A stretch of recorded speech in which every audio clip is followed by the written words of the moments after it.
న్యాయాధిపతుల గ్రంథము 7వ అధ్యాయము 15 నుండి 23వ వచనం వరకు అందరం కలిసి చదువుకుందాం.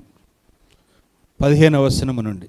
గిద్యోను ఆ కల వివరమును దాని తాత్పర్యమును వినినప్పుడు అతడు యెహోవాకు నమస్కారము చేసి ఇశ్రాయేలీయుల దండులోనికి తిరిగి వెళ్ళి, లెండి, యెహోవా మిద్యానీయులను దండును మీ చేతికి అప్పగించుచున్నాడని చెప్పి ఆ 300 మందిని 3 గుంపులుగా చేసి బూరను వట్టి కుండను ఆ కుండలలో దివిటీని ప్రతి వాని చేతికిచ్చి వారితో ఇట్లనెను, నన్ను చూసి నేను చేయునట్లు చేయుడి. ఇదిగో నేను వారి దండు కొనకు పోవుచున్నాను. నేను చేయునట్లు మీరును చేయవలెను. నేనును నాతో ఉన్న వారందరూ బూరలను ఊదునప్పుడు మీరును దండు పాలెమంతటి చుట్టూ బూరలు ఊదుచు యెహోవాకును గిద్యోనునకును విజయమని కేకలు వేయవలనని చెప్పాను. అట్లు నడిజాము మొదటి కావలి వారు ఉంచబడగానే గిద్యోనును అతనితోనున్న 100 మందియు దండుపాలెము కొట్టుకు పోయి బూరలను ఊది తమ చేతులలోనున్న కుండలను పగలగొట్టిరి.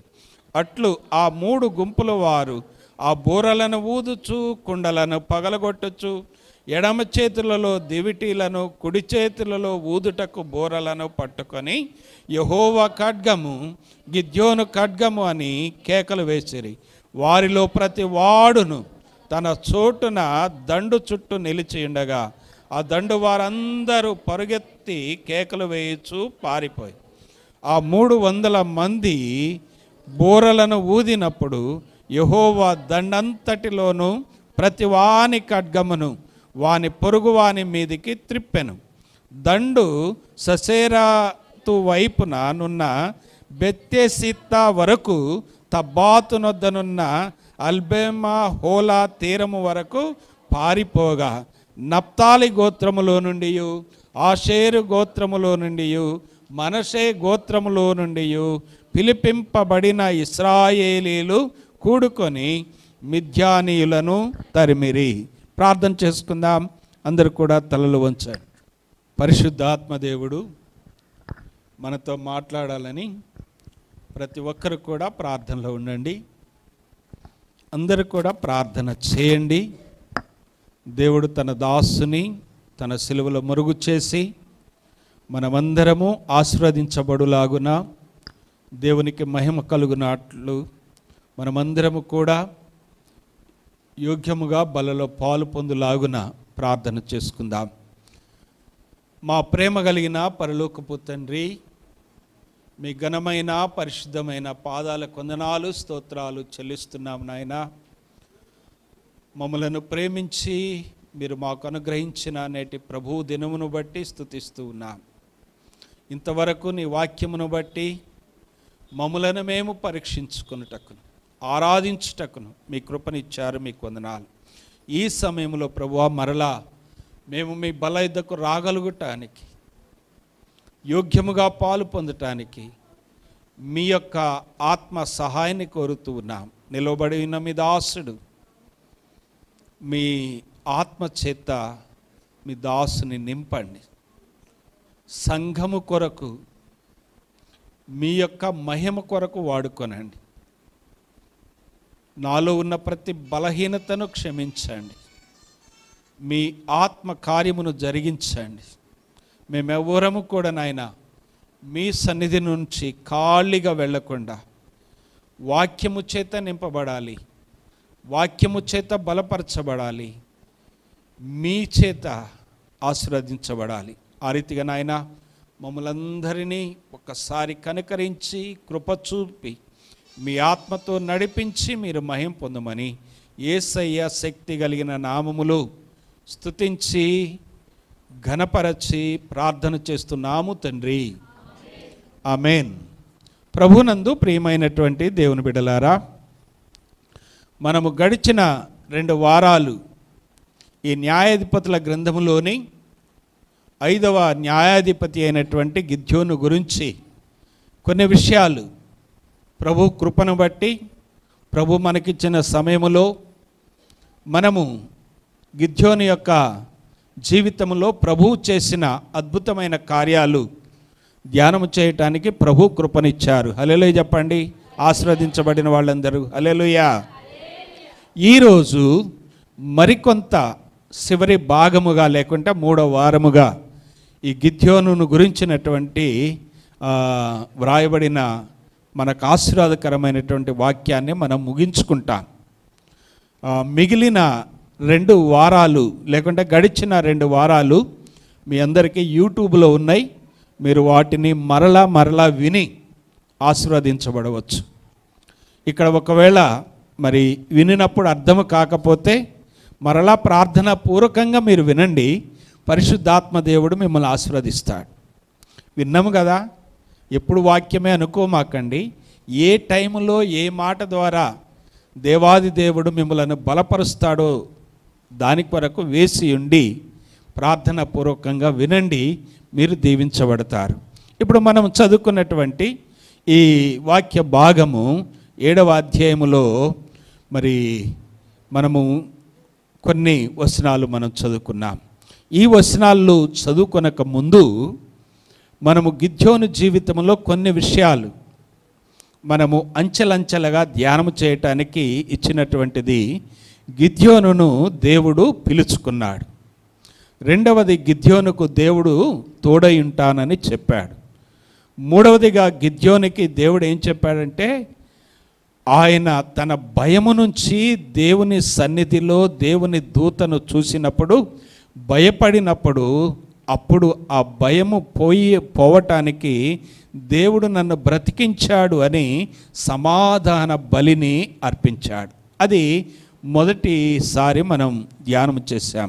రెండవదిగా మనం ఎప్పుడు ఏమి జ్ఞాపకం చేసుకున్నామంటే, ఆ సమాధాన బలి అర్పించిన తర్వాత దేవుడు గిద్యోనుకి ఒక పని అప్పగించబోయే ముందు తన కుటుంబములో ఉన్నటువంటి దోషము, తన తండ్రి కట్టినటువంటి బయలు యొక్క బలిపీఠము, అవన్నీ కూడా దేవుడు మరి వాటిని ఎప్పుడైతే జీవితములో వారి కుటుంబములో ఆ పాపము లేకుండా ప్రాయచిత్తార్థమైనటువంటి బలిని అర్పించిన తర్వాత దేవుడు ఏం చేశాడంటే ఒక అద్భుతమైన కార్యము చేశాడు.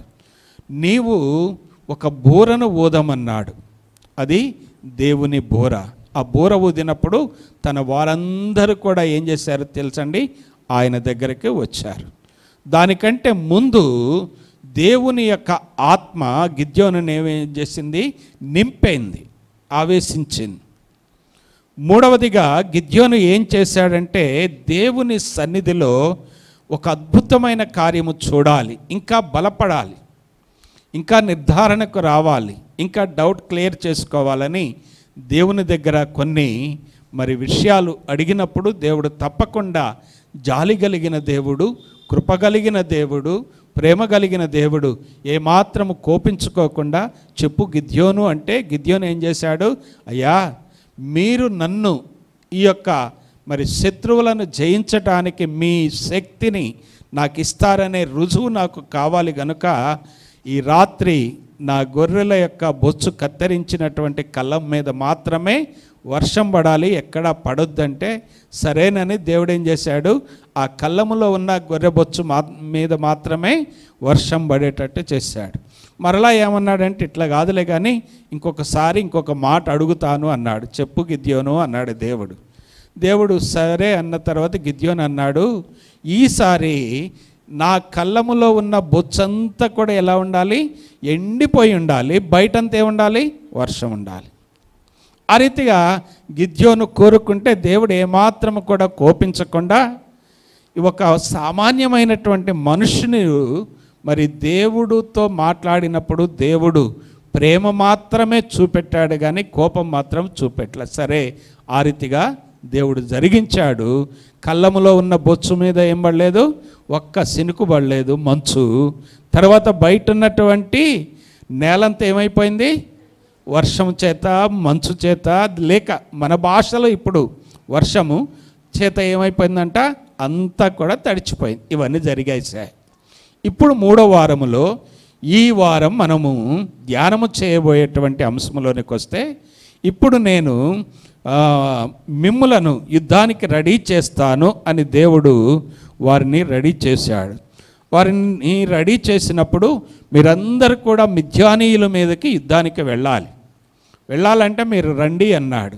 రండి అంటే అప్పుడు ఆయన ఆత్మతో నింపబడిన తర్వాత బూర ఊదినప్పుడు ఎవరెవరు వచ్చారు? వాళ్ళ యొక్క అర్ధగోత్రము. ఈయన మనషే గోత్రపు వాడు, మనషే ఎఫ్రాయిములు, వీరిరువురు కూడా అర్ధగోత్రముల వారు. గమనించండి. అయితే ఈ సొంత వాళ్ళు కాబట్టి ఈ మనషే గోత్రపు వాడైనటువంటి ఈ గిద్యోను దగ్గరికి ఎఫ్రాయిమీల గోత్రము వాళ్ళు వచ్చారు, మరికొంతమంది వచ్చారు. ఆ తర్వాత అనేక మంది వచ్చారు. అదైన తర్వాత ఇవన్నీ పరీక్షలన్నీ అయిపోయిన తర్వాత యుద్ధానికి రెడీగా రండి అని దేవుడు చెబుతూ ఉన్నాడు. 7వ అధ్యాయము ప్రారంభంలోనికి వద్దాం. చదవండి. 7వ అధ్యాయం మొదటి భాగం.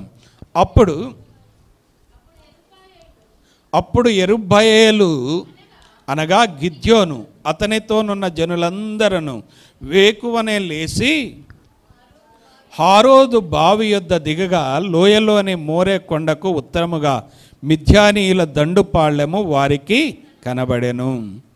ఇక్కడ యుద్ధానికి రెడీ అయినటువంటి ప్రజలు మిద్యానీయుల మీదకి యుద్ధానికి పిలుపు ఇస్తే బూర ఊదితే ఎంతమంది వచ్చారో తెలుసండి? 30,000 మంది వచ్చారు. ఎంతమంది? 30,000 మంది వచ్చారు. 30,000 మంది పోయి మిద్యానీయులను ఒకవేళ జయించవచ్చు. అప్పుడు ఈ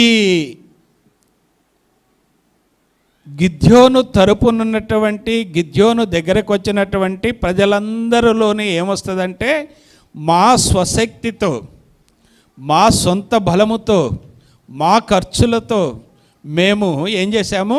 యుద్ధము చేశాము అనేటువంటి ఒక దురభిప్రాయము రావచ్చు అన్నాడు.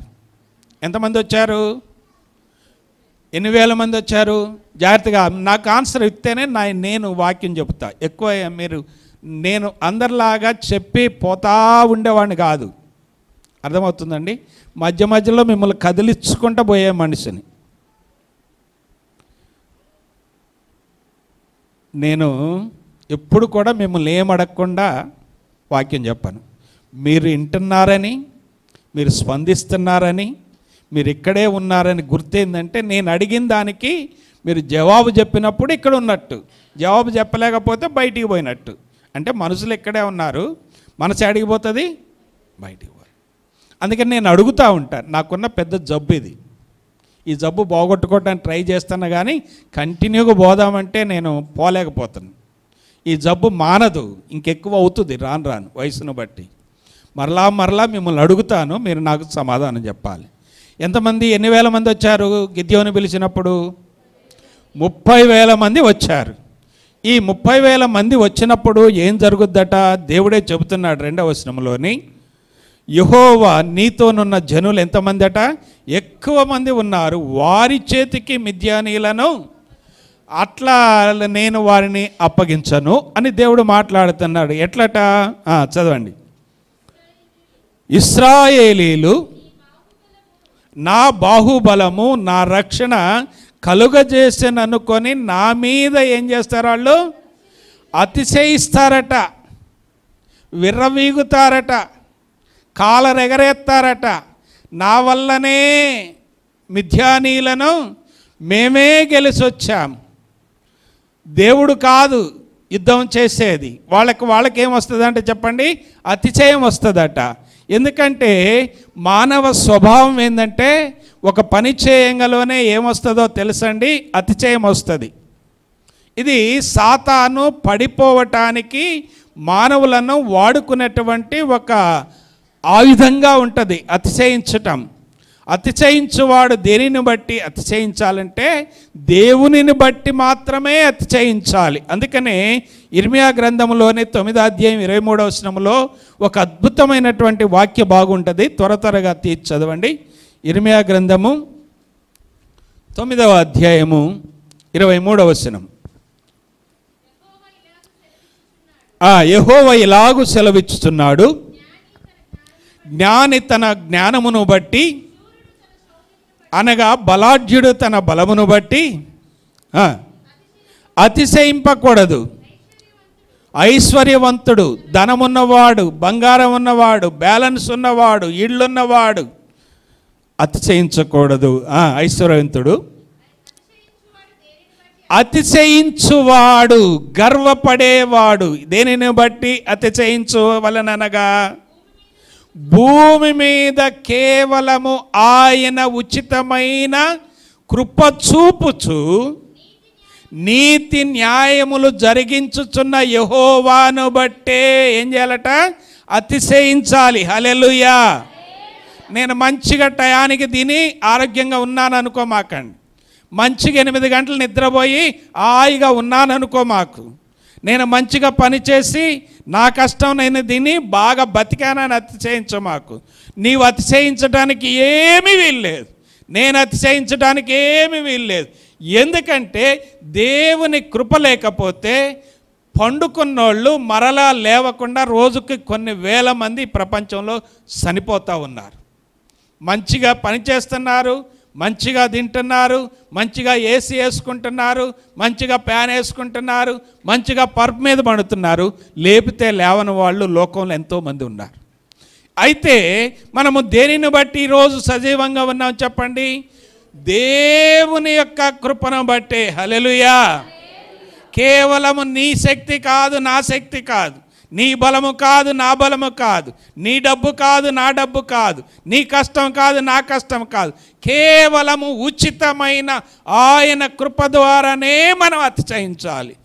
మరలా మనం జ్ఞాపకం చేసుకుంటే ఎఫెసీ 2:9 చూడండి, అక్కడ కూడా ఒక అద్భుతమైనటువంటి వాక్యం ఉంటుంది. మరలా ఇప్పుడు నేను పలికినటువంటి మాటలు ఎక్కడ చూస్తాం? ఎఫెసీ 2:9 అనగా అతిశయించడానికి అది క్రియల వలన కలిగినది కాదు, కానీ ఎవడునూ అతిశయపడకూడదు. మరియు మనము వాటి యందు నడుచుకొనవలెనని, అనగా దేవుడు ముందుగా మన కొరకై సిద్ధపరిచిన ప్రతి దానిని బట్టే మనము అతిశయించాలి. మనం ఎందుకు అతిశయించాలంటే అక్కడ వ్రాయబడినటువంటి మాట ఏంటంటే, వాళ్ళట గిద్యోనుతో ఉన్నటువంటి ప్రజలట, గిద్యోను దగ్గరకు వచ్చినటువంటి యోధులట, మేము 30,000 మంది కలిసి మిద్యానీయుల మీద యుద్ధము చేసినని వాళ్ళు అతిశయించడానికి ఆస్కారం ఉంటుంది అంటున్నాడు. దేవుడు ఎలాంటి వాడంటే చాలా చాలా మన ఊహకందనంత గొప్పవాడు. ఎందుకు జ్ఞాపకం చేస్తున్నానంటే, మీరు చూడండి కొరింథీయులకు రాసినటువంటి మొదటి పత్రిక 1:27 చూడండి. 1 కొరింథీ 1:27 త్వరగా తీయాలి. నా చేతిలో మైక్ ఉంది, నేను తీయటానికి వెళ్ళు. 1:27 ఏ శరీరి కూడా ఏం చేయకూడదట? దేవుని ఎదుట అతిశయపడటానికి వీలు లేదు. బాగా గుర్తుపెట్టుకోండి. ఎప్పుడు కూడా నేను అనుకోమాకండి, ఎప్పుడు కూడా మేము అనుకోమాకండి. అక్కడ వ్రాయబడిన మాట మరలా చదవండి. ఏ శరీరియు దేవుని ఎదుట అతిశయపడకూడదు, జ్ఞానులను సిగ్గుపరచటానికి లోకములో నుండి వెర్రివారిని, అంటే ఆ మాట ఎలా అర్థం చేసుకోవాలన్న కొద్ది కష్టంగా ఉంటుంది. బాగా జ్ఞానం, ఎంత జ్ఞానం అంటే ఖగోళ జ్ఞానం, రాకెట్లు కనిపెట్టే జ్ఞానం, ప్రపంచం అంతా తిరిగి వచ్చే జ్ఞానం, కూర్చొని లోకమంతా అరిచేతిలో చూపెట్టేటువంటి సెల్ ఫోన్ కానివ్వండి, లేకుంటే ఇంకేదైనా కానివ్వండి, చంద్రమండలంలో ఏం జరుగుతుందో ఆ జ్ఞానం ఉండొచ్చు, అర్థమవుతుందండి. లేకుంటే వేరు వేరే గ్రహాల్లో ఏం జరుగుతుందో ఆ జ్ఞానం ఉండవచ్చు. ఈ భూమి మీదకి ఏ గ్రహం వచ్చి త్వరలా ఢీకొంటే మనమందరం చచ్చిపోతామో ఆ జ్ఞానాలు కూడా, ఖగోళ జ్ఞానాలన్నీ ఉండవచ్చు. దానికంటే దేవుడంట లోకములో ఏమి తెలవనవాడు, తాతూ తెలవనటువంటి వాడిని ఏం చేస్తున్నాడు? చదవమ్మా. వెర్రి వారిని దేవుడు ఏం చేశాడు? ఏర్పరచుకున్నాడు. బలవంతులైన వారిని సిగ్గుపరచుటకు లోకములో బలహీనులైన వారిని దేవుడు ఏర్పరచుకున్నాడు. హల్లెలూయా. నీ బలం ఏం పనిచేయదు, నా బలం ఏం పనిచేయదు. దేవుడట ఏమి చేతగాని వాళ్ళు. మనకు ఉదాహరణకి సైన్యం అంతా పోయారు ఫిలిష్తీయులతో యుద్ధం చేయడానికి. అందరూ లెఫ్ట్ రైట్ కొడుతున్నారు. అప్పుడే వాళ్ళ ఫిలిష్తీయుల సైన్యంలో నుంచి ఒకడు బయటకు వస్తాడు, ఆంబోతు ఎద్దు వచ్చినట్టు వస్తాడు. 6 మూరల జానడట, వాడి పేరు గొలియాత్. వాడు బయటికి రాంగలోనే వీళ్ళందరూ చెంబులు డబ్బాలు చూసుకొని ఉరుకుతున్నారట. 20 పట్టుకుంటేనే ఒక్కొక్కరికి. వాడు బయటికి రావటమే ఆలస్యం, వాక్కురుగుతున్నారు అంతే. కానీ ఎన్నిక లేనివాడు, గొర్రెలు కాసుకునేవాడు, యెషయా ప్రవక్త వచ్చి అడిగితే కూడా మరిచిపోయినటువంటి, క్షమించండి, సమూయేలు ప్రవక్త వచ్చి అడిగితే తండ్రి అయినటువంటి యెషయా మరిచిపోయి, ఉన్నాడయ్యా ఓ మరిచిపోయిన ఒకడు ఉన్నాడు, 8వ వాడు ఎక్కడున్నాడు? గొర్రెలు ఒకడున్నాడు. ఆ వాడిని దేవుడు ఎన్నుకున్నాడు గొలియాతుని చంపడానికి. హల్లెలూయా, హల్లెలూయా. అందుకనే అతిశయించటానికి ఎప్పుడు కూడా వీలు లేదు. గుర్తుపెట్టుకోండి, ఎప్పుడు అతిశయించొద్దు.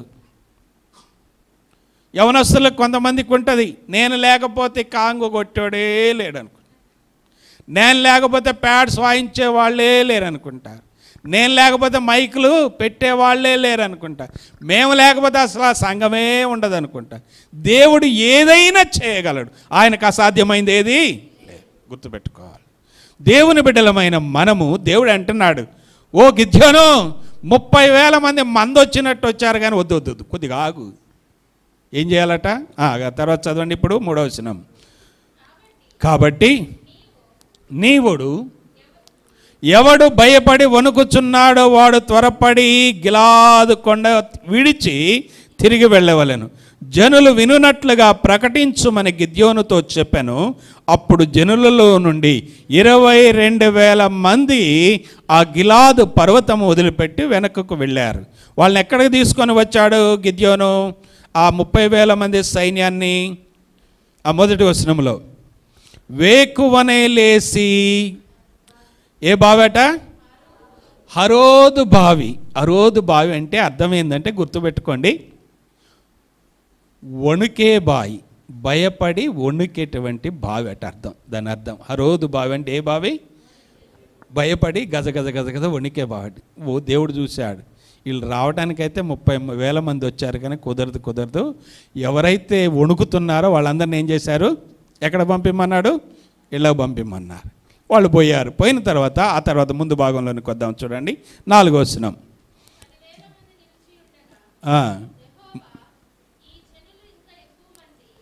యెహోవా ఈ జనులు ఇంకా ఎక్కువ మంది నీళ్ల యొద్దకు వారిని దిగజేయము, అక్కడ నీ కొరకు నేను వారికి పరీక్ష పెడతాను అన్నాడు. ఇది మిలిటరీ రిక్రూట్మెంట్ లాగుంది, అర్థమవుతుందండి? మిలిటరీలోకి ఉద్యోగస్తుల్ని, సైన్యాన్ని సెలెక్ట్ చేసుకున్నటువంటి విధంగా ఉంది. ఇంకొకటి చెప్పాలంటే, ఇప్పుడు ప్రజెంట్గా సాఫ్ట్వేర్ కంపెనీ వాళ్ళు క్యాంపస్ ఇంటర్వ్యూ లాగా ఉంది, అర్థమవుతుందా?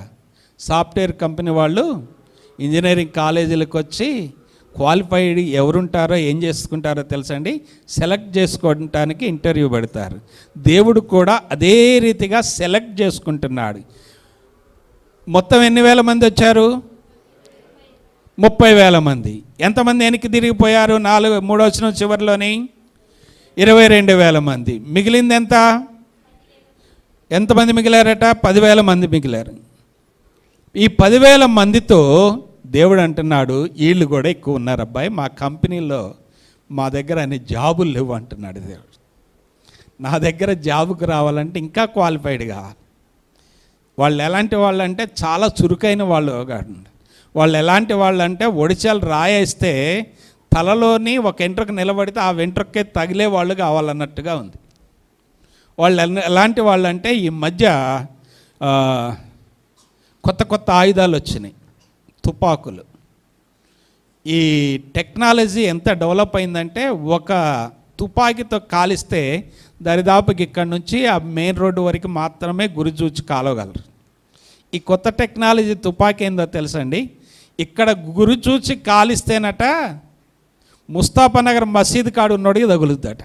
అంత టెక్నాలజీ వచ్చింది తుపాకీ. అనగా 4 కిలోమీటర్లకి సూట్ చూసి కొడతాడట తుపాకీ బుల్లెట్. అంత టెక్నాలజీ. దేవుడు కూడా అంత టెక్నాలజీని ఇక్కడ వాడుతూ ఉన్నాడు. ఎంతగా వాడుతున్నాడంటే ఆయన అంటున్నాడు, ఈ ఇంతమంది నాకు అక్కరలేదు 32,000 మంది. ఈ 32,000 మందితో నేను యుద్ధానికి తీసుకొని వెళితే, నువ్వు తీసుకొని వెళితే గెలిస్తే వాళ్ళలోనేమొస్తుందంటే అతిశయం వస్తుంది. అతిశయం రాకుండా వాళ్ళందరిని పంపించమంటే వాళ్ళందరూ పోయారు. పోయిన తర్వాత మిగిలింది ఎంత? 10,000 మంది మిగిలారు. 10,000 మందిని ఇక్కడ హరోదు బావి దగ్గరకు తీసుకొని వస్తూ ఉన్నాడు. తీసుకొని వచ్చిన తర్వాత జరుగుతున్నటువంటి విషయాన్ని, దేవుడు ఎన్నుకునేటువంటి విషయాన్ని, దేవుడు కోరుకునేటువంటి విషయాన్ని, దేవుడు సెలెక్ట్ చేసుకునేటువంటి విషయాన్ని మనం చూద్దాం. 4వ వచనం నేను చదువుతాను చూడండి. 10,000 మంది నిలిచి ఉండగా యెహోవా, ఈ జనులు ఇంకా ఎక్కువ మంది, నీళ్ల యుద్ధకు వారిని దిగజేయము, అక్కడ నీ కొరకు వారిని శోధించరుదును. ఇతడు నీతో కూడా పోవలెనని నేను ఎవని గూర్చి చెప్పుదునో వాడు నీతో పోవలెను. ఇతడు నీతో పోకూడదని ఎవని గూర్చి నీతో చెప్పుదునో వాడు నీతో పోకూడదని గిద్యోనుతో సెలవిచ్చెను. 5వ వచనం. అతడు నీళ్ల యుద్ధకు ఆ జనమును దిగజేసినప్పుడు, దేవుడు మాట్లాడుతున్నాడు, యెహోవా అంటున్నాడు, కుక్క గతికినట్లు గతికేవాడు తన నాలుకతో నీళ్లను గతికిన ప్రతి వానిని గుర్తుపెట్టుకో. కుక్క దాగినట్టేవాడు నీళ్లు గతుకుతాడో నాలుకతో వాడిని గుర్తుపెట్టుకో. 2వదిగా, త్రాగుటకు మోకాళ్ళుని కృంగిన ప్రతి వానిని వేరుగా ఉంచుమని గిద్యోనుతో చెబుతా ఉన్నాడు. ఇది సెలెక్ట్. ఇక్కడ గిద్యోనుకు కావలసినటువంటి సైన్యాన్ని దేవుడు సెలెక్ట్ చేసి పంపుతున్నాడు. ఎవరు కావాలి సంఘానికి? ప్రార్థన చేసేవాళ్ళు కావాలి. ఎవరు కావాలి సంఘానికి? కన్నీరు కార్చేవాళ్ళు కావాలి. ఎవరు కావాలి సంఘములో? ఆత్మల భారము కలిగినటువంటి వాళ్ళు కావాలి. ఎవరు కావాలి సంఘములో? ప్రతి 20 మంది వరకు వదలకుండా ఆనాటి నుంచి ఈనాటి వరకు ప్రార్థన చేసే వాళ్ళు కావాలి అన్నట్టుగా ఉంది ఇక్కడ. వాళ్ళందరిని దిగజేయి. ఎన్ని వేల మంది? 10,000 మంది. 10,000 మంది నీళ్ళ దగ్గర తీసుకొని వచ్చాడు. నీళ్లు తాగేటప్పుడు జాగ్రత్తగా చూడు, నేనే చెబుతా. ఎవరైతే కుక్క గతికినట్టు నీళ్లు గతుకుతారో వాళ్ళని పక్కన పెట్టు. ఎవరైతే, ఇంకా 2వది ఏంటో చెప్పండి, త్రాగుటకు మోకాళ్ళుని కృంగిన ప్రతి వానిని వేరుగా ఉంచుము. 2 గుంపులు చేసేయి. ఆ రీతిగా చేస్తే ఏం జరిగిందంటే చూడండి, చదవండి. త్రాగుటకు మోకాళ్ళుని కృంగిన ప్రతి వానిని వేరుగా ఉంచుమని గిద్యోనుతో సెలవిచ్చెను. చేతితో నోటికి అందించుకొని గతికిన వారి లెక్క 300 మంది. హల్లెలూయా చెప్పండి ఒకసారి. దేవుడు సెలెక్ట్ చేసుకున్నది ఎంతమందిని? 300 మందిని దేవుడు సెలెక్ట్ చేసుకున్నాడు. ఆ 300 మందికి చాలు నాకు అంటున్నాడు. చదవండి కిందకు వచ్చిన తర్వాత అదే వాక్య భాగం. మిగిలిన జనులందరూ నీళ్లు త్రాగుటకు మోకాళ్ళుని కృంగిరి. అప్పుడు యెహోవా, గతికిన 300 మంది మనుషుల ద్వారా మిమ్మలను రక్షించెదను, మిథ్యానీయులను నీ చేతికి అప్పగించెదను, జనులందరూ తమ తమ చోట్లకు వెళ్ళవచ్చునని గిద్యోనుతో సెలవిస్తా ఉన్నాడు. ఇప్పుడు దేవుడు 32,000 మంది అక్కడికి వస్తే, మొదటిసారి 22,000 మంది ఎనిక్కిపోతే 10,000 మంది మిగిలి ఉంటే, ఈ 10,000 మంది కూడా ఏమనుకుంటారంటే, మేము 10,000 మందిమి ఆ మిథ్యానీయులను గెలిచామని వీళ్ళు కూడా అతిశయిస్తారు. అలా కాదు, మరలా ఇప్పుడు హరోదు బావి దగ్గరకు తీసుకొనిరా. ఈ హరోదు బావి దగ్గర ఇప్పుడు నువ్వేం చేస్తావంటే, నీళ్లు తాగేటప్పుడు జాగ్రత్తగా చూడు, నీళ్లు తాగేటప్పుడు గమనించు. కొంతమంది ఎలా తాగుతారట? కుక్క గతికినట్లు గతికే వాళ్ళని నువ్వు చూడు. కుక్క గతికినటువంటి వాళ్ళని పక్కన పెట్టేసేయి.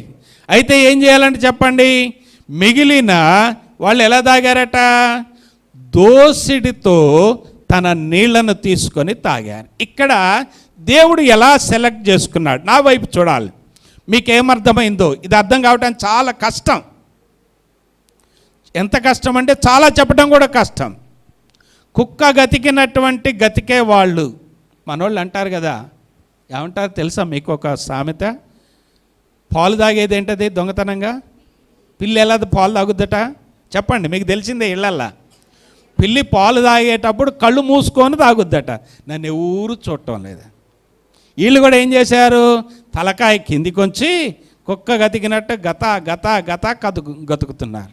బైబిల్లో కుక్కను గురించి మంచి కుక్కలు ఉన్నాయి, కొన్ని కుక్కలు చెడ్డవి కూడా ఉన్నాయి. పేతురు అంటాడు, ఏమంటాడో తెలుసా అండి? కుక్క తన వాంతికి తిరిగినట్లు ఏం చేస్తుందో తెలుసండి, తిన్నదే గతుకు. అనగా పాపం చేసిన వాళ్ళు మరలా పాపం జోలికి పోతే ఆ కుక్క కక్కుని తిన్నదెంతో పాపానికి మరలా వెళితే, విగ్రహారాధన విడిచి మరలా విగ్రహారాధనకి వెళితే ఆ కక్కిన కుక్కకి, గతికిన కుక్కకి వెనకపోయిన విశ్వాసికి ఏమీ తేడా ఉండదు. అర్థమైందా? ఎందుకంటే ఇంక మరి ఎక్కువ చెప్పకూడదు. నేను మీకు జ్ఞాపకం చేసేది ఏంటంటే, ఇక్కడ ఆ 300 మంది ఏం చేశారట, దోసిట్లోకి వారు నీళ్లు తీసుకొని తాగారు. దోసిట్లో నీళ్లు తాగారంటే ఎందుకు దేవుడు సెలెక్ట్ చేసుకున్నాడు? దోసిట్లో నీళ్లు తాగేటప్పుడు ఏం చేస్తారు చెప్పండి?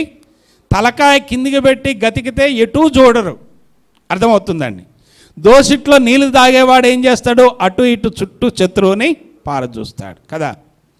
మీరు యానిమల్ ఛానల్ చూస్తే ఎప్పుడైనా నీళ్ళల్లో ఏముంటాయి? ముసుళ్ళు ఉంటాయి.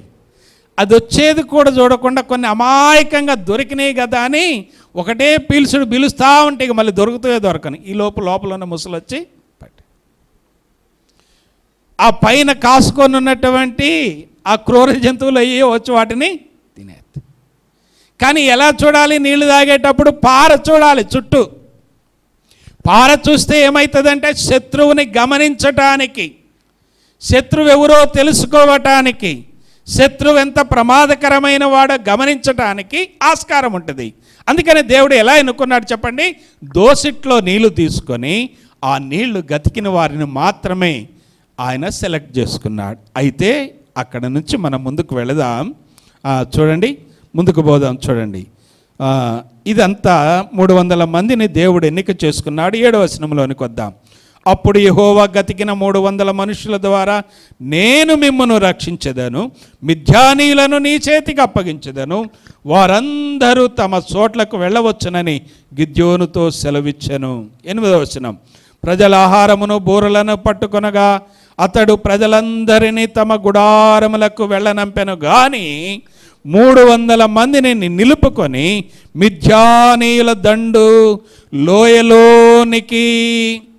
లోయలో అతనికి దిగువగా ఉండెను. మిద్యానీయులు ఏరు గిలాదు పర్వతం మీద ఉన్నారు. అటు దండు లోయలో ఉన్నది.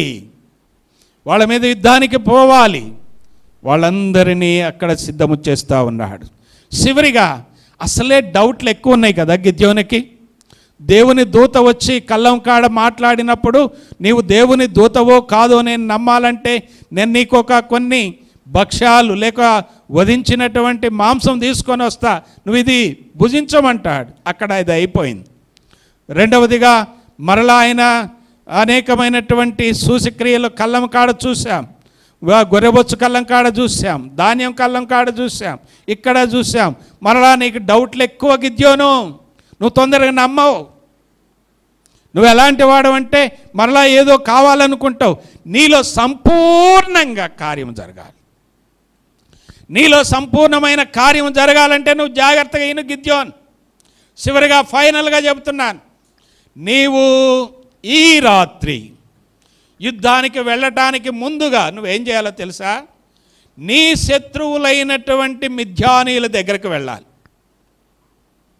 దేవుడు అద్భుతమైన కార్యం ఇక్కడ చూపెడతా ఉన్నాడు. నీ శత్రువులైనటువంటి మిద్యానీయులు ఎక్కడైతే యుద్ధానికి రెడీగా ఉన్నారో వారి దగ్గరకు వెళ్ళాలి.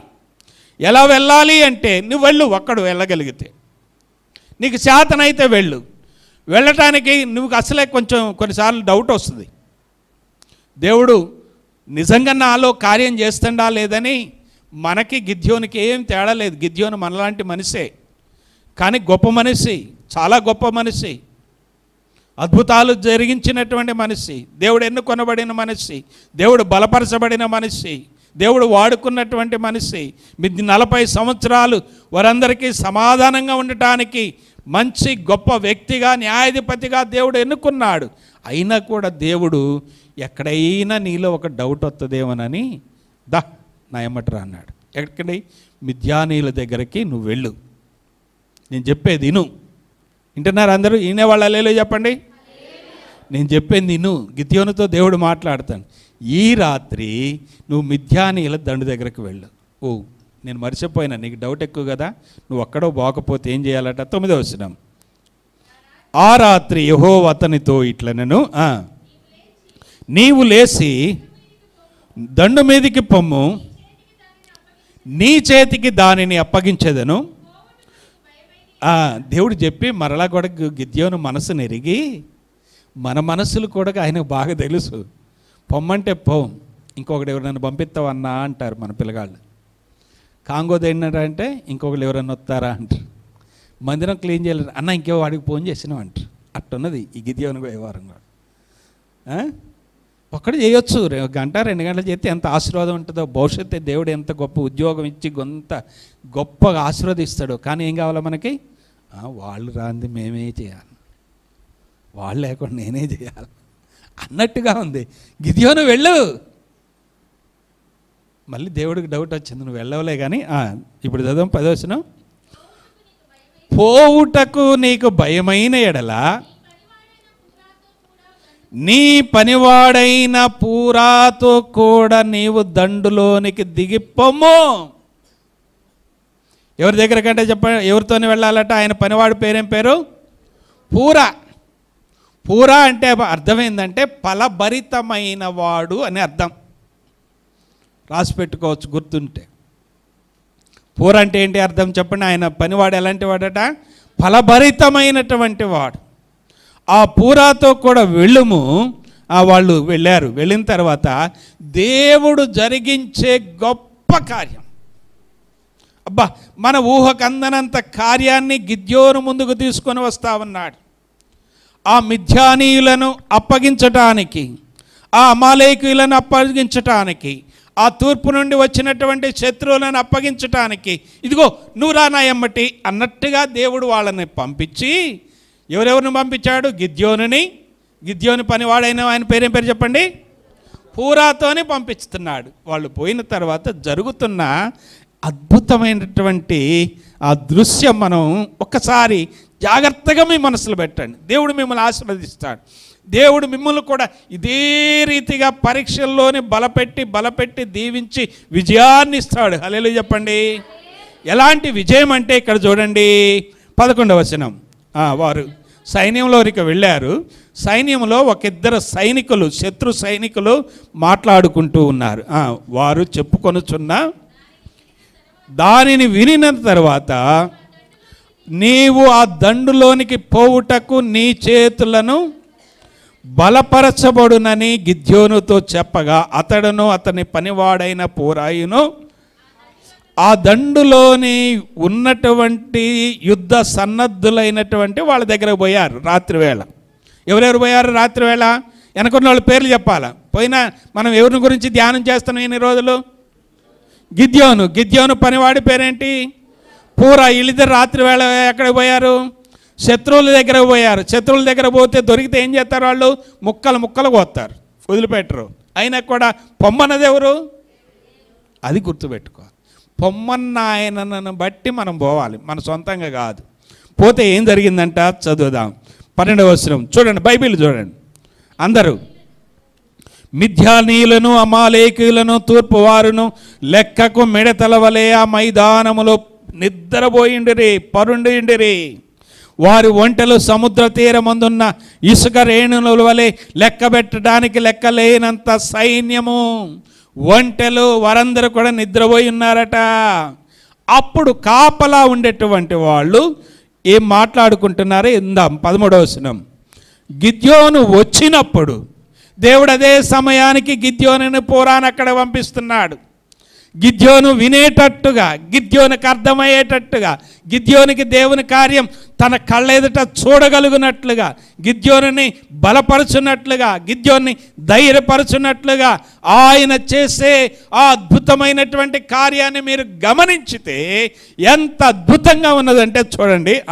గిద్యోను వచ్చినప్పుడు ఆయన వినున్నట్లుగా ఒకడు, అనగా మిద్యానీయుల యొక్క సైనికులలో ఒకడు చెబుతున్నాడు తన ఫ్రెండ్కి, ఒరే బ్రో, ఇప్పుడు భాషలోనికి వద్దాం. ఒరే బ్రో, ఎట్లనగా నేను ఒక కలగన్న బ్రో. ఏంటిదంటే చెప్పండి, చదవమ్మా.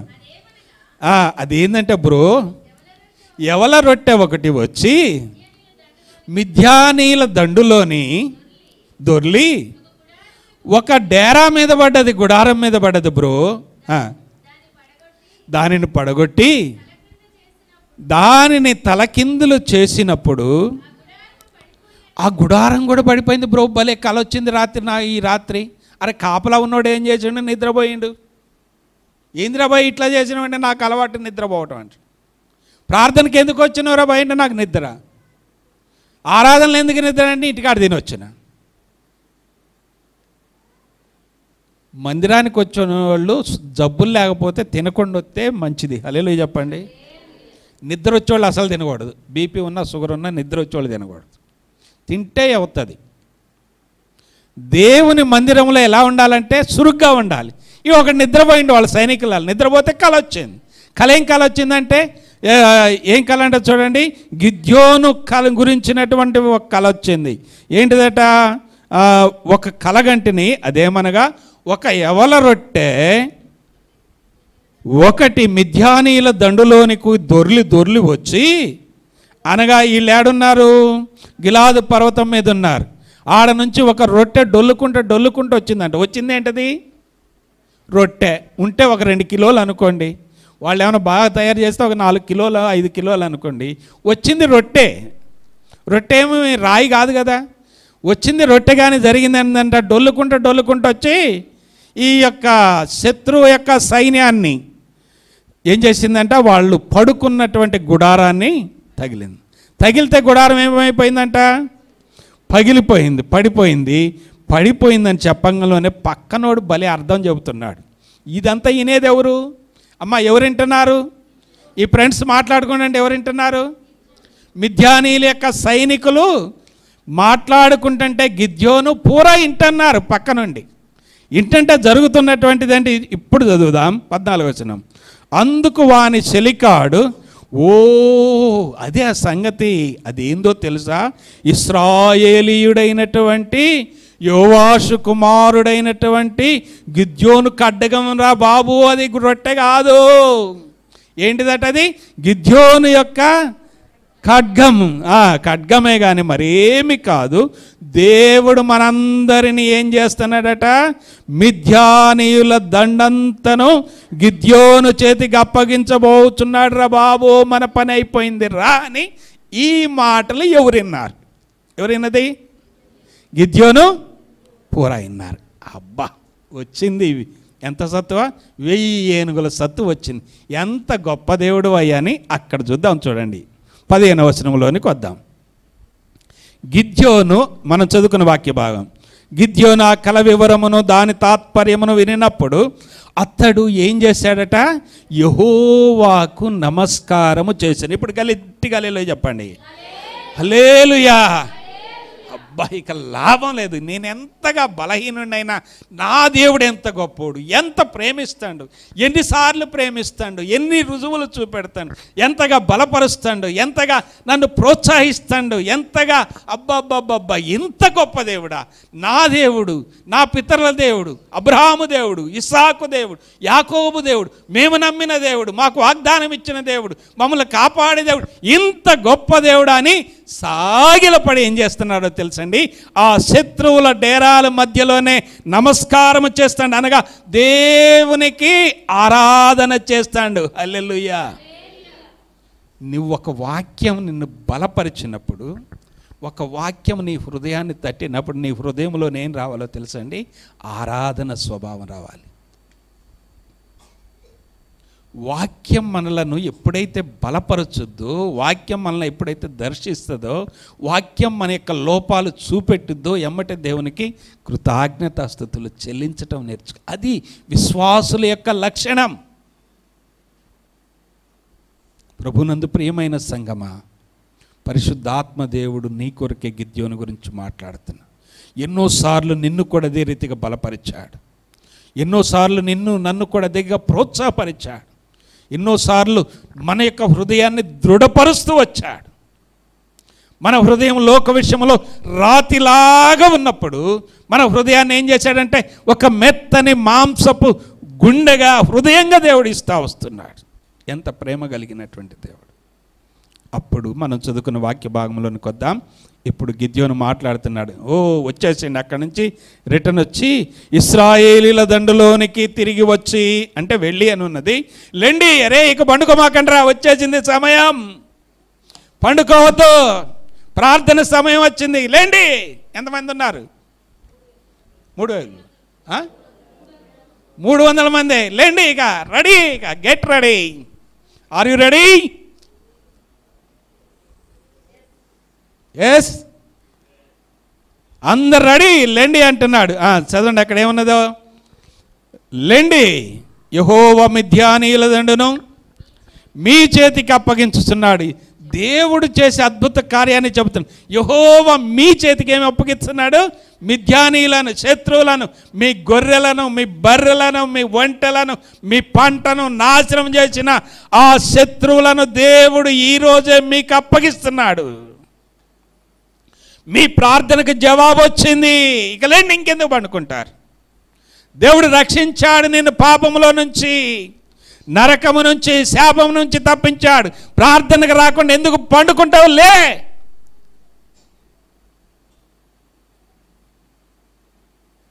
దేవుడు మాట్లాడుతున్నాడు.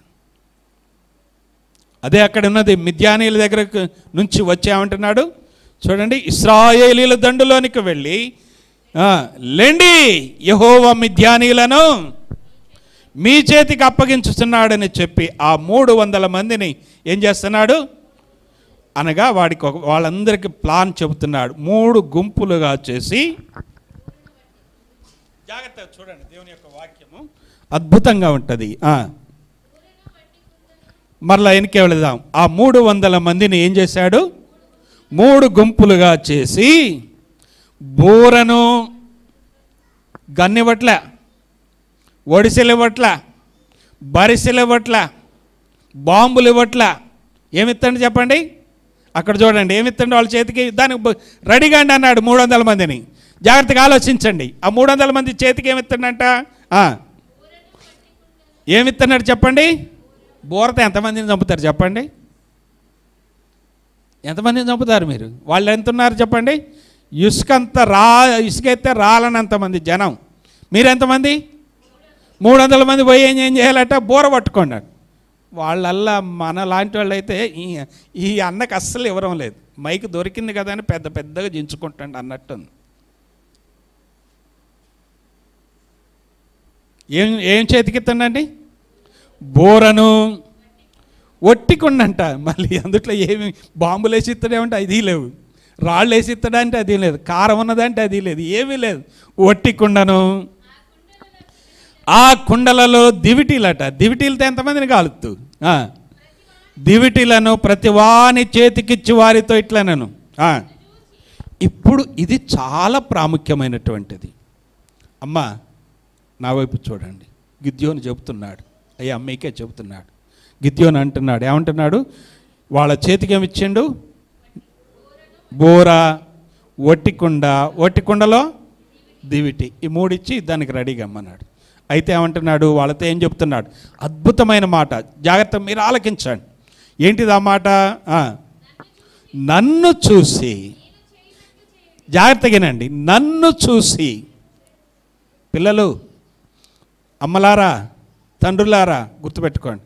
మీరు మీ పిల్లలతో చెప్పాలి, నన్ను చూసి, నేను ప్రార్థన చేసేది చూసి, నేను మోకరించేది చూసి, నేను బైబిల్ చదివేది చూసి, నేను ఆరాధన చేసేది చూసి, నేను పాటలు పాడేది చూసి మీ పిల్లలతో చెప్పగలరా? మీ ఇరుగు పొరుగు వారితో చెప్పగలరా? గిద్యోను ఏమంటున్నాడు చూడండి. అదిగో వాళ్ళని చూడమనట్లే, ఓ ఆ అయ్యగారిని చూడమనట్లే, ఓ ఆ సౌండ్ సిస్టమ్ చూడమనట్లే, ఓ ఆ పొగలు చూడమనట్లే, ఓ ఆ డ్యాన్సులు ఎగురులు చూడమనట్లే. ఏం చూడమంటున్నాడు చెప్పండి? నన్ను చూసి కుటుంబంలో మీరు మీ పిల్లలకి ఇది నేర్పాలి. పిల్లలని ఏం చేయాలో తెలుసా? వారు పడిపోకుండా, చెడిపోకుండా, లోకములో కలవకుండా ఉండాలంటే దేవుని బిడ్డలైన విశ్వాసుల తల్లులారా, తండ్రులారా, మీరు ఈ పని చేయాలి. సంఘములో సేవకులమైన మమ్ములను చూడాలి. మేము అక్కడేమన్నా చూడండి, మరలా చూడండి, ఇట్లా నన్ను చూసి నన్ను చూడండి, నన్ను చూడండి. మీ పిల్లలకు చెబుతారా? నా మాటలు చూడండి, నా ప్రార్థన చూడండి, నేను చెప్పే వాక్యం వినండి అని చెప్పగలుగుతారా? వాళ్ళు చేయగలుగుతారా? గిద్యోను ద్వారా దేవుడు మనకిచ్చే అద్భుతమైనటువంటి పాఠం ఏంటంటే నన్ను చూడండి. ఇది ధైర్యముతో, సవాలుతో కూడుకున్నటువంటిది. పౌలు గారు అదే అంటాడు 1 కొరింథీ 11:1, నేను క్రీస్తును పోలి నడుచుకున్న ప్రకారము మీరును ఏం చేయాలట చెప్పండి? నన్ను పోలి నడుచుకోనండి. గిద్యోను అదే చెబుతున్నాడు. ఎలా నడుచుకోవాలట? నన్ను చూసి.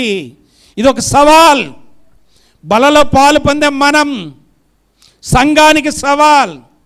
మీరు చూడండి, మీరు బాధపడినంటే చెప్పనా? చూడండి, నా దశమ భాగం చూడండి. ఈ నెలలో నాకు వచ్చినవి చూడండి.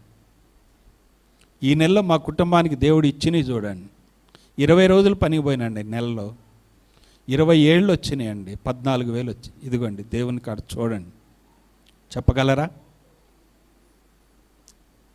కొద్దిగా హృదయానికి తగిలే మాటలే వస్తాయి, క్షమించాలి, అర్థం చేసుకోవాలి. గిద్యోను అంటున్నాడు నన్ను చూడండి. నీ జీతం ఎంత, నీ బ్రతుకెంత, నువ్వు ఇచ్చేదెంత, ఎలా పోషించబడాలి, ఎలా సంఘం ఆశీర్వదించబడాలి, ఎలా సంఘ పరిచర్య జరగాలి, ఎలా ఇవన్నీ దేవుని ఖర్చులు వెళ్ళాలి, ఎవరు చెబుతారు? నన్ను చూడండి. ఈ బలలో పాలు పొందే చెయ్యిలన్నీ చూడాలి. దశమ భాగం కరెక్టా కాదా? నీ కూలి లెక్క పెట్టుకున్నావా? ఎన్ని రోజులు నెలలో, ఎంత ప్రభువుకి? నిజమేనా? చెప్పగలమా నన్ను చూసి అని? ఏదో వేసి కంటి తుడుపుకేసి ఇచ్చి ఇది దశమ భాగం అని పేరు పెడతావా? ఇది ఆశీర్వాదమా? ఇది దీవెనా? ఇది వర్ధిల్లతమా? దేవుడు తన పని తాను ఆయన చేసుకుంటాడు. ఎస్తేరుతో మొర్దెకాయ అదే అంటాడు, నువ్వు ప్రార్థన చేయకపోతే మరొక దిక్కు నుంచి దేవుడు సహాయం చేస్తాడు. నువ్వు ఉపవాసం ఉండకపోతే మరొక దిక్కు నుంచి ఉపవాసం ఉండేవాళ్ళు అంటారు. నువ్వు వేయకపోతే దేవుడు ఇస్తాడు, కానీ నీకే లాస్. దేవుడు మాట్లాడుతాను, నిజంగా ఎంత దేవుడు నాకు ఇచ్చాను, నేను ఎంత ఇస్తాను, అదే చెప్పాలి. వాక్యం వినటం కాదు, పాటించాలి. ఏం రాయబడేదండి అక్కడ? గిద్యోను ఏం చెబుతున్నాడు? మరలా చదవండి. నన్ను చూసి నేను చేయనట్లు చేయండి. ఇదే 300 మందికి చెప్పే పాఠం. మీరు యుద్ధం ఎట్లా చేయాలో తెలుసండి? నన్ను చూసి చేయండి. ఇంకొక మంచి మాట కూడా ఉంటుంది చూడండి, ఆ పక్క పేజీ తిప్పండి. వాళ్ళందరూ వచ్చి మాకు న్యాయాధిపతిగా నువ్వు ముసలోడు అయిపోయినావు, నీ వయసు పెద్దదైంది, నీ కొడుకును పెట్టు, లేకుంటే నువ్వు కూడా ఇంకొంతకాలం పరిపాలించంటే 8వ అధ్యాయం 23వ వచనంలో చూడండి గిద్యోను యొక్క సమర్పణ. అందరు తీశారండి. 8వ అధ్యాయం 23వ వచనంలో గిద్యోను అడిగారు వాళ్ళందరూ. 11:22 కూడా చదవండి, అర్థమైంది. అప్పుడు ఇశ్రాయేలీయులు గిద్యోనుతో, నీవు మిద్యానీయుల చేతిలో నుండి మమ్మను రక్షించితివి గనుక నీవును నీ కుమారుడును నీ కుమారుని కుమారుడును మమ్ములను పరిపాలన చేయండి, మా మీద పెత్తనం చేయండి, మేము మీకు దాసులు మగుతాం, మేము మీకు అందరికీ కూడా పన్ను కడతాం, న్యాయాధిపతిగా ఉండు అంటే గిద్యోను దగ్గర మనం నేర్చుకునే పాఠం. జాగ్రత్తగానండి, అద్భుతమైన పాఠం. ఏమంటున్నాడు? అందుకు గిద్యోను ఏమంటున్నాడు? జాగ్రత్తగా చూడండి, ఆ వాక్యం చూడాలి, బైబిల్ చూడండి. నేను మిమ్మును ఏలను, నేను మిమ్మలను ఏలను. నా కొడుకు కూడా మిమ్మలను ఏలరాదు. ఎవరంటే ఏలేది? యెహోవాయే ఏలతాడు. హల్లెలూయా చెప్పండి ఒకసారి. ఆ మనసు కావాలి మనకి. నన్ను చూసి నేర్చుకోండి. నేను మిమ్మల్ని ఏలను, నా కొడుకులు ఏలరు, నా కుమారులు ఏలరు. ఏలేదు ఎవరు చెప్పండి? సైన్యములకు అధిపతి అయినటువంటి ఆయన ఎలా. అద్భుతంగా ఉంది కదండి. అర్థమవుతుందా? కష్టంగా ఉందా? అర్థమవుతుంది కదా. ఇప్పుడు యుద్ధానికి రెడీ అయ్యారు. చూడండి, నన్ను చూసి నేను చేయునట్లు చేయుడి. ఇదిగో నేను వారి దండు కొనకపోవచ్చున్నాను, నేను చేయునట్లు చేయండి. ఆ తర్వాత 18 నేనును నాతో ఉన్న వారందరూ బూరలు ఊదినప్పుడు మీరు కూడా ఏం చేయాలి? దండు పాలెమంతటి చుట్టూ బూరలు ఊదాలి. అప్పుడు మీరేం చెప్పాలో తెలుసా? యెహోవాకును గిద్యోనుకును విజయమని కేకలు వేయాలి. అది చెబుతున్నాడు. ఇప్పుడు 19 కొద్దాం, ముగించుకుందాం. అందరు కూడా బైబిల్ చూడండి. అట్లు నడిజామున మొదటి కావలి వారు ఉంచబడగానే గిద్యోను తనతోనున్న 100 మందియు దండు పాలెము కొనకు పోయి బోరలు ఊది తమ చేతులలో ఉన్న కుండలను పగలగొట్టి, అట్లు 3 గుంపుల వారు 300 మంది బోరలు ఊదుచు చుట్టూ రౌండేసి ఆ కుండలను పగలగొట్టి ఎడమ చేతిలో దివిటీలను, కుడి చేతిలో ఊదుటకు బోరలను పట్టుకొని యెహోవా ఖడ్గము, గిద్యోను ఖడ్గము అని కేకలు వేసిరి. వారిలో ప్రతి వాడును తన చోటును దండు చుట్టూ నిలిచి ఉండగా ఆ దండు వారందరూ పరుగెత్తుచు కేకలు వేయుచు పారిపోయిరి. ఆ 300 మంది బూరలు ఊదినప్పుడు యెహోవా ఆ మిద్యానీల దండంతటిలోనూ ప్రతి వానిని వాని ఖడ్గము తన పక్కనున్న వాడిని పొడిసేటట్టు చేసెను, త్రిప్పెను అని ఉన్నది. ఇది అద్భుతం. ఎంత అద్భుతం అంటే మన కళ్ళు చూడలేనంత అద్భుతం చూస్తుంది. ఎప్పుడైతే దేవునికి లోబడ్డాడో, ఎప్పుడైతే దేవుని పిలుపు అందుకున్నాడో, ఎప్పుడైతే దేవుని ఆత్మచేత బలపరచబడ్డాడో, ఎప్పుడైతే దేవుని బూర ఊదాడో, ఎప్పుడైతే దేవుడు ఏది చెప్పితే అది చేయటానికి ఇష్టపడ్డాడో, మధ్యరాత్రులు అక్కడికి వెళ్ళి సైన్యంలోనికి పొమ్మంటే వెళ్ళి చూశాడు. అక్కడ దేవుడు బలపరిచిన తర్వాత ఇక లెగండి 300 మందిని అన్నాడు. మీరందరూ కూడా ఏం తెలుసా? 3 భాగాలుగా ఒక్కొక్క వైపు ఒక్కొక్క 100 మంది, 3 భాగాలు ఏం చేయాలట? వాళ్ళ సైన్యానికి రౌండ్ వేయాలి. జాగ్రత్తగానండి. 3 భాగాలుగా వెళ్ళారు. మొత్తం సైన్యం అంతా ఏం చేశారు? రౌండ్ వేయాలి. రౌండ్ వేసిన తర్వాత ఏం చేయమని చెప్పాడు? మరలా 19 కొనకు పోయి బూరలను ఊది తమ చేతిలో ఉన్న కుండలను ఏం చేశారు? వాళ్ళు పగలగొట్టారు. అట్లు 3 గుంపుల వారు బూరలను ఊదగా కుండలను పగలగొట్టగా ఎడమ చేతిలో దివిటీలను చేతులతో ఊదుటకు బూరలను పట్టుకొనిరి. అప్పుడు వారు కేకలేస్తున్నారు. ఇప్పుడు యుద్ధంలో వారు విజయం సాధించాలంటే ఫస్ట్ ఏం చేయాలి? అక్కడ ఉన్నది చదవండి. కుండలను ఏం చేయాలి? పగలగొట్టాలి. జాగ్రత్తగా వింటే మీకు ఆత్మీయమైన సత్యం వస్తుంది. ఆత్మీయమైన అర్థం మీ జీవితంలో కలగాలంటే ఫస్ట్ ఏం చేయాలి? కుండను పగలగొట్టాలి. కుండలో ఏమున్నది? దివిటి ఉన్నది. పగలగొడితే బయటకు వచ్చేది ఏంటది? దివిటి. మనందరికీ తెలుసు కదా, దేవుడు మట్టితో నరుని నిర్మించి వానిలోనికి ఏమూదాడు? జీవాత్మను ఊదాడు. కుండ దేనికి చూసినా? మన యొక్క శరీరానికి చూసిన. ఈ శరీరం ఏం కావాలి చెప్పండి? కుండ ఏం కావాలి? మన కుండ పగిలిందా?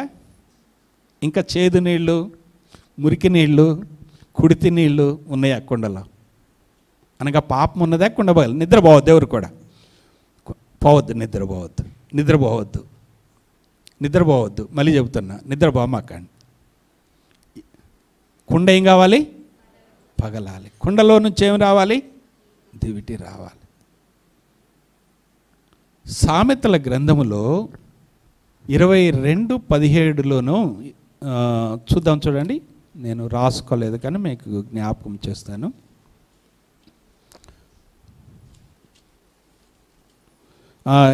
20:27 వచనం. నరుని ఆత్మ యెహోవా పెట్టిన దీపం. కుండ బగలగొట్టండి. కుండ బగలగొడితే శత్రువైనటువంటి మిథ్యాను పారిపోతాడు. మీ శరీరాన్ని పగలగొట్టండి. మోకాళ్ళు వంగనీయకపోతే ఇంకా వంగటానికి అలవాటు చేయండి. నేను ఎందుకు చెబుతున్నానంటే మీకు అర్థం కావటానికి చెబుతున్నా. మనకంత వయసు ఏం రాలేదు, మోకరించలేనంత వయసు రాలే. దక్షిణాఫ్రికా దేశానికి ఆ చీకటి దేశం అని పేరు, దక్షిణాఫ్రికాకి. ఇటు చూడండి, ఆ వైపు చూడండి. ఆ దక్షిణాఫ్రికా దేశానికి డేవిడ్ లివింగ్స్టన్ అనేటువంటి గొప్ప భక్తుడు మిషనరీగా వెళ్ళాడు. ఆయన అనేక విధాలుగా ప్రాణాపాయ స్థితిలోనికి వెళ్ళాడు. ఎన్నో దెబ్బలు తిన్నాడు, ఎన్నో గాయాల పాలయ్యాడు, సింహాలతో పోరాడి గెలిచాడు.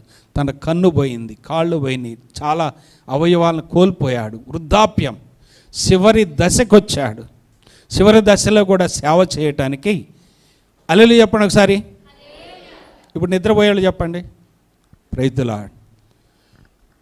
ఆ చివరి దశకు వచ్చినప్పుడు వేరే ఊర్లో మీటింగ్ ఉందంట. ఆయన పేరేం పేరు? David Livingstone. వృద్ధాప్యంలోనికి వచ్చాడు. దక్షిణాఫ్రికాని వెలిగించాడు చీకట్లో. మామూలు కాదు. అక్కడ సువార్త అందని ఆ భయంకరమైనటువంటి నరరూప భక్షకుల మధ్య సేవ చేసి ఆశీర్వాదించబడినటువంటి గొప్ప సేవకుడు. చివరి దశలోనట ఒక ఊరికి సేవకు వెళ్ళాలట. దాని కొరకు తీసుకొని వెళ్ళాడు వాళ్ళట. మంచం మీదనే తీసుకొని వెళ్ళాడు, మళ్ళీ తీసుకొని వచ్చాడు. ఒకరోజు అన్నాడట తన దగ్గర పనిచేసే వాళ్ళతోని, అబ్బాయి నాకెందుకో మోకరించి ప్రార్థన చేయాలనిపిస్తుంది. మోకరించడానికి నా కాళ్ళు, నేను మోకరించే శక్తి నా దగ్గర లేదు, పెద్ద వయసు అయిపోయింది, చేతులు కూడా సహకరించట్లే, మీరేమైనా చేయండి, మొత్తానికి నన్ను మోకాళ్ళ మీద పెట్టండి. చనిపోయే దశలో. ఆ సమయంలోనట తన దగ్గర ఉన్నటువంటి పరిచారకులను పిలిచి మోకాళ్ళ మీద ఉంచేటట్టు చేశారట.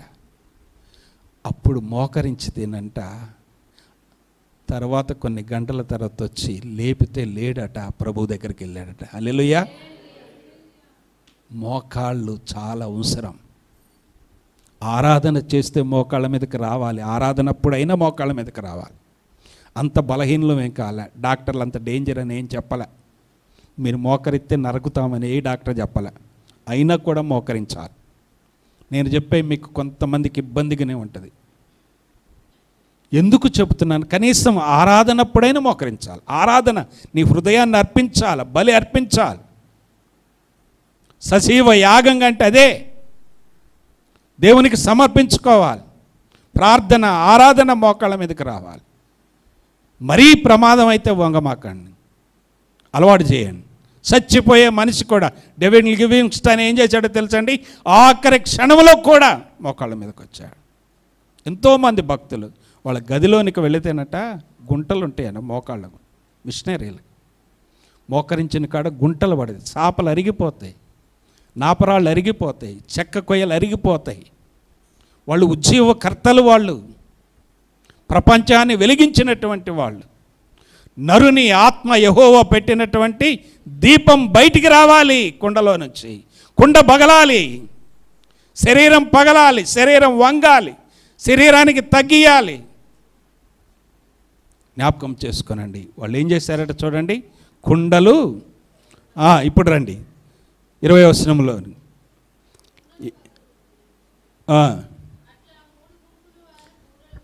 అట్లు ఆ 3 గుంపులు వారు బూరలు ఊదుచు ఆ కుండలను పగలగొట్టి ఎడమ చేతిలో దివిటి వచ్చేసింది. కుండ పగలగొడితే ఏమొచ్చింది చెప్పండి? దీపం వచ్చింది, ఆత్మ వస్తుంది. శరీరం జత్తేనే ఆత్మ బయటకు వస్తుంది. శరీరాన్ని పోషించితే ఆత్మ రాదు బయటికి, శరీరం చావాలి. దావీదంటాడు, అయ్యో నేను ఓటి కుండ వంటి వాడను. సమర స్త్రీ కుండను వదిలిపెట్టింది. మన జీవితంలో కుండలు పగలటలే, ఇంకా శరీరం పగలటలే, కన్నీరు రావట్లే, ప్రార్థన రావట్లే. మనదంతా కూడా ఒక అలవాటు. ప్రభునందు ప్రియమైనటువంటి సంగమా, నన్ను క్షమించండి. ప్రభు మీ ఆశీర్వాదాల కొరకే పరిశుద్ధాత్మ దేవుడు మాట్లాడతాడు. నేను వచ్చేటప్పుడు ఏమి ఊహించను, ఏమి ఆలోచించను. దేవుడు మాట్లాడమన్న స్వరం ఇస్తేనే మాట్లాడుతున్నాను. కుండను పగలగొట్టారు, కుండలో నుంచి ఏమొచ్చింది చెప్పండి? దీపం బయటకు వచ్చింది. అప్పుడు మూడవది ఏంటో చెప్పండి, ఇప్పుడు చెప్పండి. మరలా 20 వచనం. అట్లు ఆ 3 గుంపుల వారు బూరలను ఊదుచు ఆ కుండలను పగలగొట్టిన కుండలో నుంచి వచ్చినటువంటి ఆ దివిటిని ఎడమ చేతులతో పట్టుకొని ఊదుటకు బూరలను కుడి చేత పట్టుకొని ఇప్పుడు కేకలేస్తున్నారు. ఏమంటున్నారు చెప్పండి? యెహోవా ఖడ్గము. ఎవరి ఖడ్గం ఇది? యెహోవా ఖడ్గము. ఎవరి ఖడ్గం ఇది? గిద్యోనుది తర్వాత ముందెవరు రావాలి? యెహోవా రావాలి. ఆరోగ్యం ఎవరిచ్చారు? ఇల్లు ఎవరిచ్చారు? భార్య ఎవరిచ్చారు? భర్త ఎవరిచ్చారు? బిడ్డలను ఎవరిచ్చారు? అన్నీ యెహోవా ఇచ్చాడు. గుర్తుపెట్టుకోవాలి. ఇది నేను కట్టుకున్నాను అనుకోమాకండి, ఇది నేను కొనుక్కొచ్చుకున్నాను అనుకోమాకండి, నేను వెళ్తున్నాను అనమాకండి. దేవుని కృపనండి ప్రతిదానికి, దేవుని దయానండి. దేవుడు మమ్మల్ని ఆశీర్వది. అప్పుడు మహిమ దేవునికి వస్తుంది. అప్పుడు కేకేయాలి. లోపల నుంచి ఏమొచ్చిందంటే చెప్పండి? బూర. కుండలో నుంచి దివిటి వచ్చింది. దివిటి తర్వాత ఏమన్నాడు? ఇప్పుడు బూరలు ఊదండి. బూర ఊదటం అంటే దేవుని యొక్క వాక్యాన్ని సాటించటం, ప్రకటించటం. శరీరము జత్తే ఏమవుతుంది? ఆత్మ వస్తుంది. ఆత్మ వస్తే ఏమవుతుంది? వాక్యం చెప్పటం వస్తుంది. అంతే. వాక్యం చెప్పడానికి ఇంకా కాళ్ళు వణుకుతున్నాయంటే కుండ పగల, దీపం బయటికి రాల, బోర ఊదట్ల. అది అంతే ఇక అర్థం. ఇప్పుడు చెప్పండి, అక్కడ ఏమున్నది చెప్పండి? మరలా 20 వచనంలో అట్లు 300 మంది బూరలను ఊదుచు ఆ కుండలను పగలగొట్టి ఎడమ చేతులలో దివిటీలను కుడి చేతుల ఊదుటకు బూరలను పట్టుకొని యెహోవా ఖడ్గము. అందరూ కూడా ఈ మాట చెప్పండి, యెహోవా ఖడ్గం అనండి. మళ్ళీ అనండి, యెహోవా ఖడ్గము. గిద్యోను ఖడ్గము. యెహోవా ఖడ్గము. గిద్యోను ఖడ్గము. మళ్ళీ అందరూ చెప్పండి, యెహోవా ఖడ్గము, గిద్యోను ఖడ్గము. కుండలను బగలగొట్టి దివిటీలను ఎత్తి చేతుల్లో బోర్లు పట్టుకొని ఎప్పుడైతే ఈ రీతిగా ప్రకటించారో దేవుడు అద్భుతమైన కార్యం చేస్తాడు. అదేందో తెలుసా? వాళ్ళల్లా వాళ్ళే పొడుచుకొని చస్తా ఉన్నారు. హల్లెలూయా. నువ్వు ప్రార్థన చేయి, నువ్వు వాక్యం చెప్పు, నీ శరీరాన్ని నలగొట్టు, పగలగొట్టు, దేవుడు అద్భుతమైన కార్యం చేస్తాడు. అక్కడ అదే జరుగుతున్నది. చూడండి ఏం జరుగుతుందంట? 22వ వచనంలో ఆ 300 మంది బూరలను ఊదినప్పుడు యెహోవా ఆ దండంతటిలో ప్రతి వానిని, ఎవరంటే చెప్పండి? యెహోవా దండంతటిలో దేవుడే అద్భుతమైన కార్యం చేస్తాడు. ఎప్పుడు చేస్తాడో తెలుసండి? మన ఇంటిలో, మన ఒంటిలో, మన కుటుంబంలో, మన సంఘములో దేవుడు అద్భుతమైన కార్యం జరగాలంటే ఈ 3 తప్పకుండా. కుండ బగలాలి, దీపం బయటికి రావాలి, మనలో నుంచి బోర ఊదాలి, దేవుడు అద్భుతమైన కార్యం చేయాలి. అప్పుడు దాకా జరగదు. దేవుడు అద్భుతమైన కార్యం ఏం చేస్తున్నాడు చెప్పండి? ప్రతి వాడును ఖడ్గమును ఎవరికట? వాళ్ళల్లా వాళ్ళే పొడుచుకొని సచ్చారట. అది అద్భుతమైన కార్యం. దేవుడు ఈ అద్భుత కార్యం మన కుటుంబంలో చూడాలి. ఈ అద్భుత కార్యం మన జీవితంలో చూడాలి. మన వ్యక్తిగతంగా మనం చూడాలి. సాతాను పారిపోవాలి. 2వ దినవృత్తాంతాలు 22వ అధ్యాయంలో యెహోషాపాతు కాలంలో ఇదే జరిగింది. బెరాకాలో యుద్ధం. వాళ్ళందరూ పాడుటకును, స్తుతించుటకును, ఆరాధించుటకును లేచినప్పుడు వాళ్ళల్లా వాళ్ళే పొడుచుకొని సచ్చారు. మన జీవితంలో మన ప్రార్థనకి రాకపోతే సాతాను అస్సలు పారిపోడు. నువ్వు ప్రార్థనకి రావాలి, సంఘంతో కలిసి ప్రార్థన చేయాలి, సంఘంతో కలిసి పాటలు పాడాలి, సంఘంతో కలిసి వాక్య ధ్యానం చేయాలి, సంఘంతో కలిసి. అప్పుడు దేవుడు అద్భుతమైన కార్యం చేస్తాడు. మన జీవితంలో ఈ నినాదంతో ఉండాలి. ఏంటో చెప్పండి? యెహోవా ఖడ్గము, గిద్యోను ఖడ్గం. యెహోవా ఖడ్గము మన ఖడ్గం. దేవుని వాక్యము రెండంచులు కలిగినటువంటి ఖడ్గం. బోర ఊదాలి, ప్రకటించాలి, వాక్యం చెప్పాలి. అట్టి కృప దేవుడు మన సంఘానికి ఇవ్వాలి. మనమందరం కూడా బలలో పాలు పొందేటప్పుడు మన కుండని చూసుకోవాలి. కుండ పగిలిందా లేదా, ఇంకా ఈ కుండను వాడుతున్నామా, శరీర క్రియలను వాడుతున్నామా, శరీరాన్ని చూసుకుంటున్నామా, శరీరానికి ఎక్కువ సమయం ఇస్తున్నామా, ఏమి తిందుమో, ఏమి త్రాగుదమో, ఏమి ధరించుకుందామో, దీని గురించి ఎక్కువ ఆలోచిస్తున్నామా, రేపు పోయి ఏం తేవాలి, ఎల్లుండికి ఏం కావాలి, ఇదేనా మన ఆలోచన? దేవుడు అది కాదు. ఏం చేయాలంటే చెప్పండి? నీ కుండని పగలగొట్టు. ఎప్పుడు ఏది కావాలో ఆయనకన్నీ తెలుసు. ఆయన రాజ్యమును, ఆయన నీతిని వెదకండి. సాతాను బారిపోతాడు, నీ శరీరం ఓడిపోద్ది, ఆత్మదీపం బయటికి వస్తుంది. నరుని ఆత్మ యెహోవా పెట్టినటువంటి దీపం. నీ వాక్యము నా పాదములకు దీపం. అది రావాలి మనలో నుంచి. ప్రభువులో మనం బలపడాలి, మనం యుద్ధంలో గెలవాలి. అప్పుడట ఏం జరిగిందో చూడండి.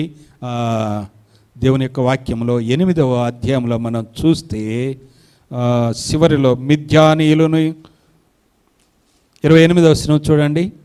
8:28 మిద్యానీయులు ఇశ్రాయేలీయుల ఎదుట అణపబడి అటు తర్వాత తమ తలలు ఎత్తుకొనలేకపోయిరి.